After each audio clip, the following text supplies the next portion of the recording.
ত্রিপুরার খোয়াই জেলায় চাঞ্চল্যকর কাণ্ড। চাকরিচ্যুত এক শিক্ষকের বিরুদ্ধে নাবালকের উপর যৌন নির্যাতনের অভিযোগ উঠেছে।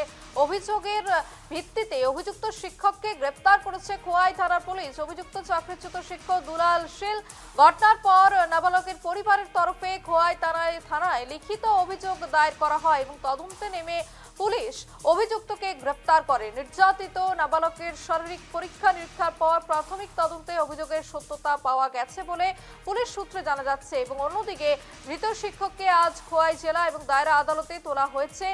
ত্রিপুরায় খোয়াই জেলায় চাঞ্চল্যকর কাণ্ড, শিক্ষকের বিরুদ্ধে নাবালককে যৌন নির্যাতনের অভিযোগ এবং গ্রেপ্তার অভিযুক্ত শিক্ষক দুলাল শীল।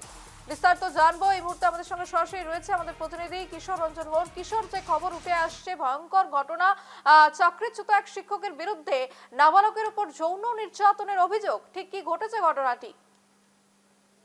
একেবারে রূপালী, দেখো যে খোয়াই জুড়ে কিন্তু বর্তমানে চর্চার কেন্দ্রবিন্দু হয়ে দাঁড়িয়েছে। কেননা একজন চাকুরিচ্যুত শিক্ষক, তিনি কার্যত 50 বছরেরও ঊর্ধ্বে তার বয়স, এবং তার ধারা এক নাবালককে মূলত যৌন নির্যাতন করা হয়েছে এমনটা অভিযোগ উঠেছে, এবং সেই অভিযোগের ভিত্তিতে পুলিশ ইতিমধ্যে সেই অভিযুক্তকে গ্রেপ্তার করেছে। এবং সেই ঘটনাটি ঘটেছিল গত 13 তারিখ।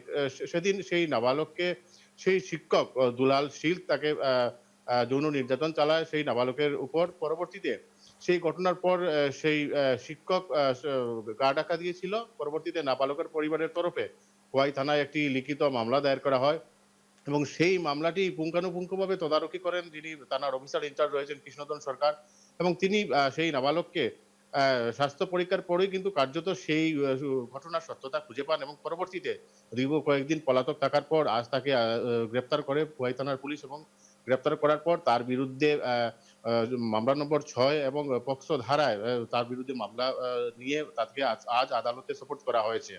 এবং অফিসার ইনচার্জ জানিয়েছেন যে মূলত যে তথ্য প্রমাণ উঠে এসেছে তাতে করে 6 মাসের আগে কোনোভাবেই সেই চাকরিচ্যুত শিক্ষক জামিন পাবে না। এবং সেই ঘটনার চাউর হতেই কিন্তু খোয়াই জেলা সহ কিন্তু খোয়াই শহর জুড়েও তীব্র চাঞ্চল্যের সৃষ্টি হয়েছে।